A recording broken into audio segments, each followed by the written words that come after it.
This video is sponsored by Foreo.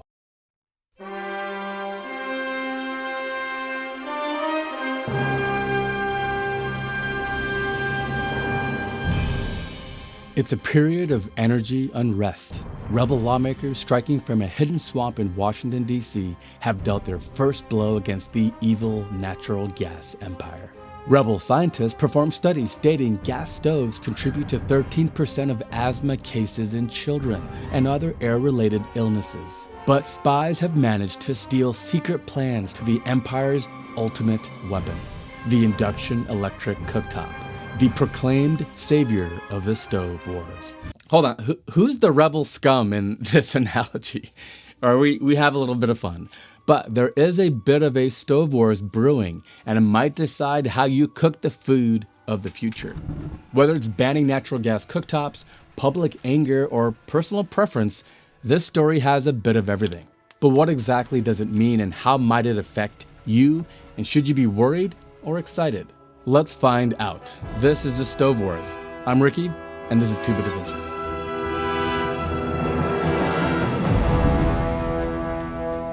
Let's start with how we got here. On January 9, 2023, Richard Trumka Jr., head of the U.S. Consumer Product Safety Commission, said natural gas stoves are a hidden hazard and suggested that any unsafe product should be considered for a ban.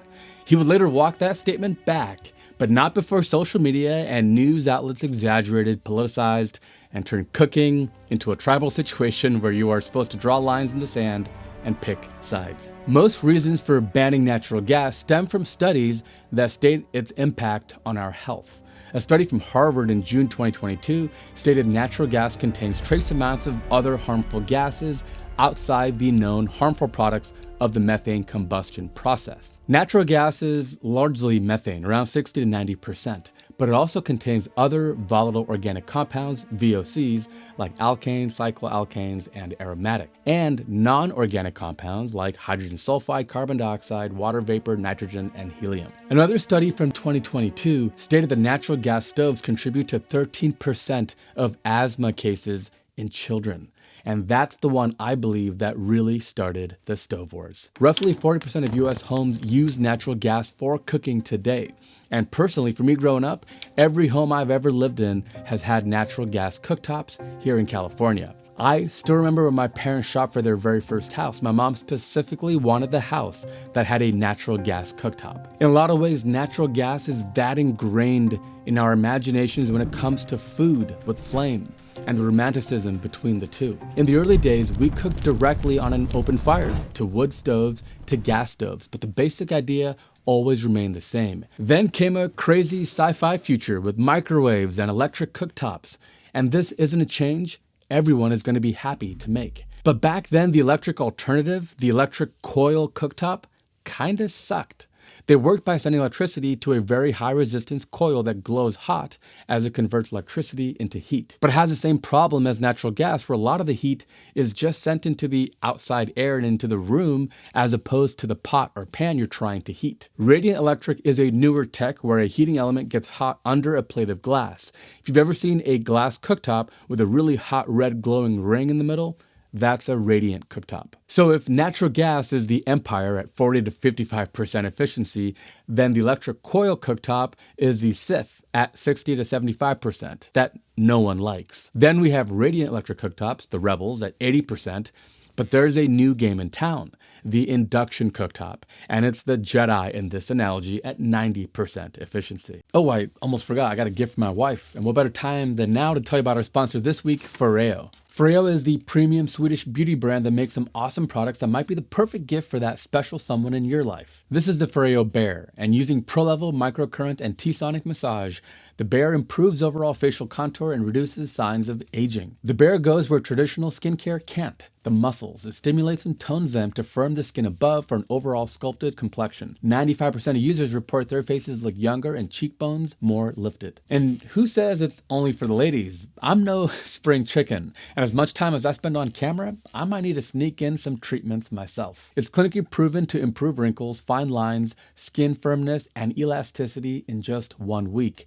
It's also smart, wireless, ergonomically shaped, and 100% waterproof with 10 microcurrent levels. Its premium materials are sustainable, long-lasting, and hygienic. The smartphone app makes it a breeze to use the different treatments, and you can check it out yourself today. Check out the Foreo Bear. It might just be the perfect gift for a loved one or yourself. Links in the description. Huge thanks to Foreo and you for supporting the show. So at this point, let's get our hands dirty, get into the real world, and see how these stoves actually work. We have a little test stand where we made to measure how much of the heat is actually just going into heating this little box that we built, and how much is actually heating your food. What's interesting is we have a thermal imaging camera that is set to the same values for all 3 cooktops. And here's a comparison with natural gas on the left and induction on the right. What's interesting here is we are gonna measure with a stopwatch how long it takes each to boil this 1 liter, about 32 ounces of water. Any guesses before we speed this up? Yeah, if you're thinking the gas is gonna be the fastest, you're actually gonna be pretty surprised.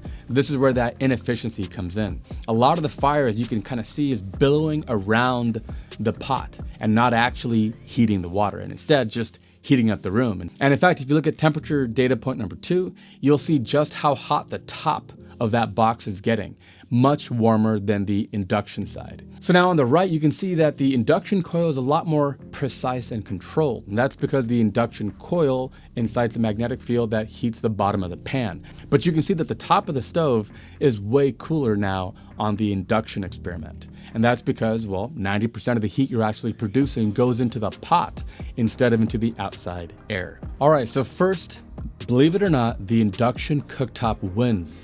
And if you look at the bottom, you'll see that the gas fire is at 300 degrees Fahrenheit, while the induction is only around half that, maybe 160 or so.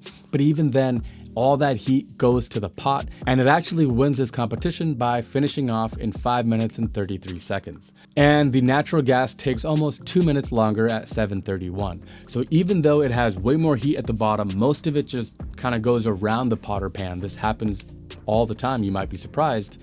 And it actually warms up the room as well. So in the summertime, you're gonna have to cool that room as well. And just for fun, let's do the same thing with that old-fashioned coil electric. And you'll see it actually does work pretty well because it pulls a lot of electricity. And we'll get back to that here in a second. But you can see that it has the same problem where a lot of that heat is going into the room. Now, a lot less than natural gas, but still some. Unfortunately, we couldn't put a box for the coil electric because of the space considerations in that part of our house. But you can kind of imagine with that efficiency, that's kind of where we're at. So here is a data of what we found. The induction cooktop, which was just a $50 Amazon unit that we found, only pulled 1500 watts, but it still performed pretty admirably at 5.5 minutes, and it consumed 140 watt hours or 0.14 kilowatt hours. If we go down the list, natural gas converting from BTUs and therms from natural gas to kilowatt hours used more than double that at 360. And the coil falls in between at 180. But for us to make sense of this, we'd have to normalize for the amount of energy consumed, right? Because the coil had a much larger 240 volt plug and was pulling 2,358 watts while the induction was only pulling 1,500. If we normalize the data and use a 2,400 watt induction cooktop, it would have boiled the water in 3.5 minutes, which is pretty impressive. And remember that induction cooktops go all the way to 3,500 watts and maybe even more. And at 3,500 watts, it would have boiled the water in 2.4 minutes. Vastly quicker than even gas. But the problem and the reason why there's a stove wars, and it's not just an obvious choice, is the price. So if you consider that the price average in America for natural gas is 84 cents per therm, and that the average price of electricity is 16 cents per kilowatt hour, here's how the costs break down. So you can see that if you used gas in your home and you boiled water 6 times a day for a year, that'd be $17. But on the induction cooktop, it'd be $48 electricity, radiant $54, and an old-fashioned coil electric $62. So even though natural gas is wildly less efficient, just like in gasoline cars, natural gas is so much cheaper that it's still way cheaper to operate. Now this really matters, for example, in a restaurant. Because while the difference might only be $100 to you or I, a restaurant can consume 1,500 cubic feet of natural gas per day and spend around $4,700 per year in natural gas prices. If they switched to induction, their bill would nearly double to $8,500 per year. Now that sounds really bad, but it's not so simple. Because the induction cooktop only heats what you're cooking and not the entire room, there's a chance you would need less air conditioning, for example, in the summertime, which is a huge amount of electricity, and the difference in price might not be as bad as you think. But when it comes to efficiency, there's a clear winner. It's the induction cooktop at 90%. Number 2 would be the radiant cooktop, 3 coil, and finally number 4 would be gas. How about air quality? Well, this is a 3-way tie for all the electric options. Coil, radiant, and induction are all super clean. There's no emissions in the air from the heat source itself. Whereas the loser here is clearly natural gas. Natural gas is one of those things that we've all taken for granted as a thing in our house, but it is a huge source of air pollution that we don't consider. And if you're thinking, oh, if we go electric, I don't need a hood or a range vent when I cook, you still do, because while you cook food, you're charring it, and there's a potential for other airborne pollutants while you cook, so you always want to run a vent when cooking. How about cooking performance? Well, as we mentioned, the induction cooktop probably actually is the best performer of the bunch, and that's because you can dial in temperature, and when you do, the cooktop doesn't stay hot for a long period of time. So if you wanted to bring something to a boil and then quickly dial it down to a lower temperature, you can do that with the induction. Whereas with the other 2 electric types, the coil and radiant heat, those will stay hot longer, so they're not going to just be able to be quickly turned off. Natural gas, you could turn it off or turn it lower and change the incoming heat very quickly. But the induction gives you so much power and so much focus and precision that it probably is the best. How about ease of use and cleanup? Well, here again, induction is king. Because the induction cooktop is on a flat piece of glass, it's really easy to wipe away. Plus, because the glass and the induction cooktop itself doesn't actually get very hot, if you had anything spill over, it's not going to cake on and be really hard to clean. You can just wipe it right off, and it's quite safe for that reason as well. And then finally, at the very end of the list here for cleanup and ease of use, you've got the coil and the gas, both of which you can have to move and clean out little things that fall into the nooks and cracks, and they're by far the worst to clean out. How about smart features? Well, again here, induction is king. Because induction is a digital form of cooking, you can really precisely control the temperature, and in fact, if you picked up your pan off of the induction cooktop, it would know and it could just shut off right away. There's really a higher level of safety and control with the induction cooktop. Next up would be radiant, but they are still a little bit unsafe because they remain hot for a very long time. And of course, coils are glowing and hot. And then finally, the longest to cool and the most dangerous form of cooking is natural gas. My mom used to always check the house 2 to 3 times, even after we left the house before a long trip, to make sure the natural gas was all turned off. Because obviously there's a risk and a hazard for explosions with pipelines, leaks, bursts, and everything else. For example, there was a pipeline that I was really close to in 2010 in September in San Bruno, California, where an explosion resulted in a fire that destroyed over 35 homes and killed 8 people. And it even registered a 1.1 earthquake on the Richter scale. Really dangerous stuff. And with aging infrastructure and natural gas lines, that problem is just going to get worse and worse going forward. So I think based on our criteria, then best choice obviously is induction, right? So why the controversy? Well, induction isn't perfect.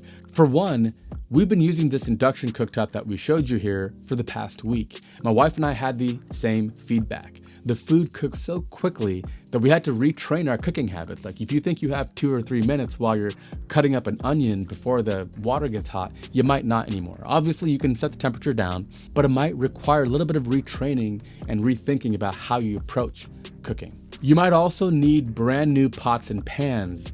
And this is interesting because you have to have a magnetic bottom, some sort of a copper bottom, but you can't use aluminum, for example, or other cheaper cookware because it's non-magnetic and the induction coils aren't going to be able to heat it up. So yes, any of you that love cast iron cooking, old is new again, and you're right in shape because they work fantastic on a induction cooktop. Another con of the induction cooktop is it does make a little bit of a high-pitched noise.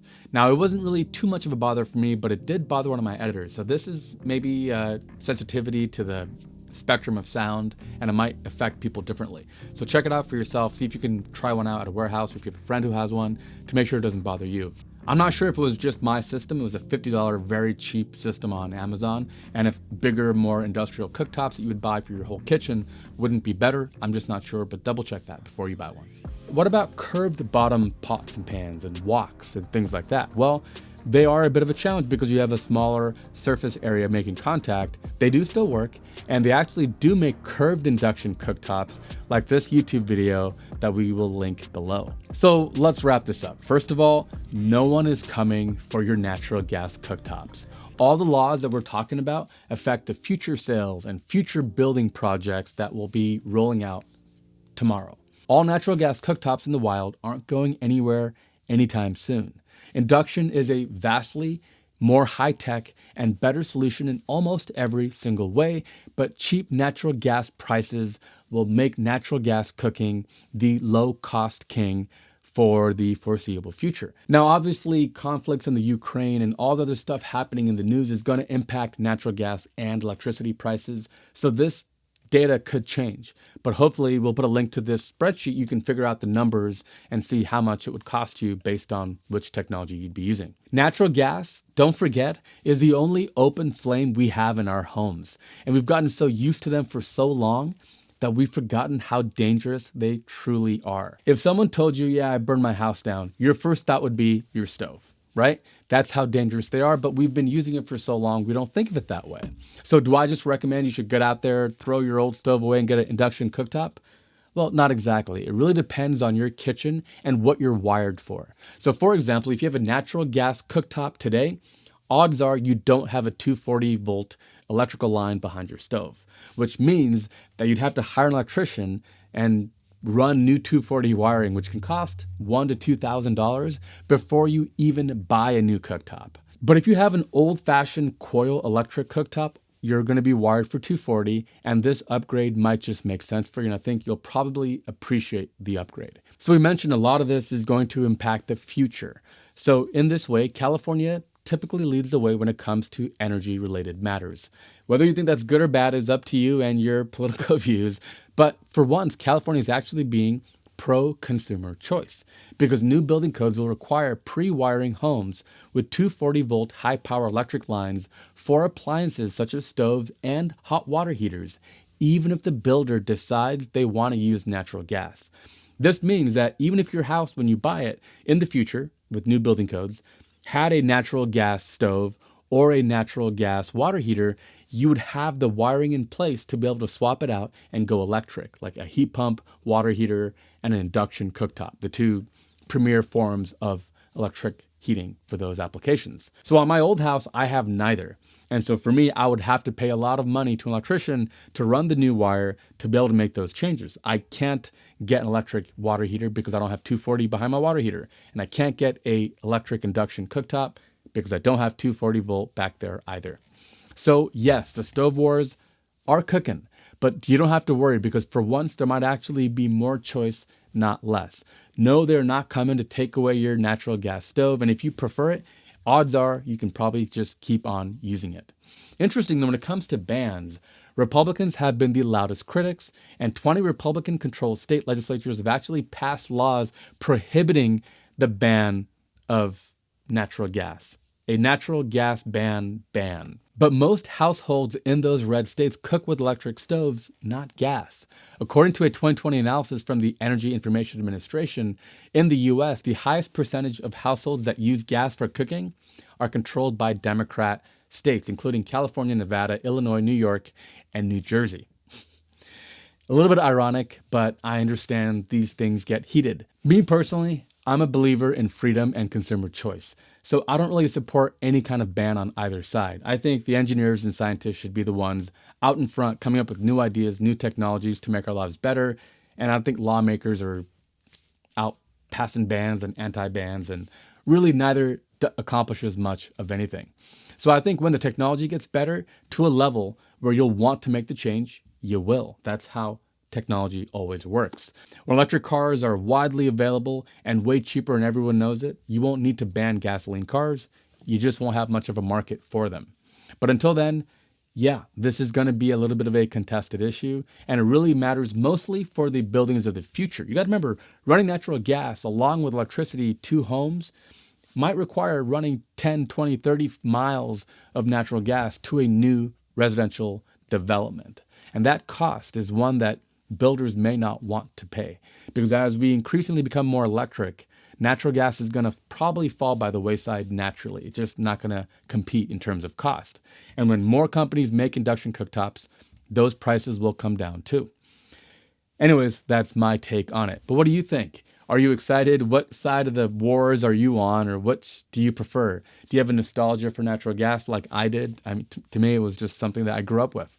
Sound off in the comments below. All right, that is a look at the stove wars. Thank you so much for watching. If you like this video, check out this one next. I think you'll like. So until next time, may the force be with you. Star Wars fans, I'm sure I'll hear from you in the comments below. Looking forward to it. All right, I'm Rico Da Vinci. Catch you next week.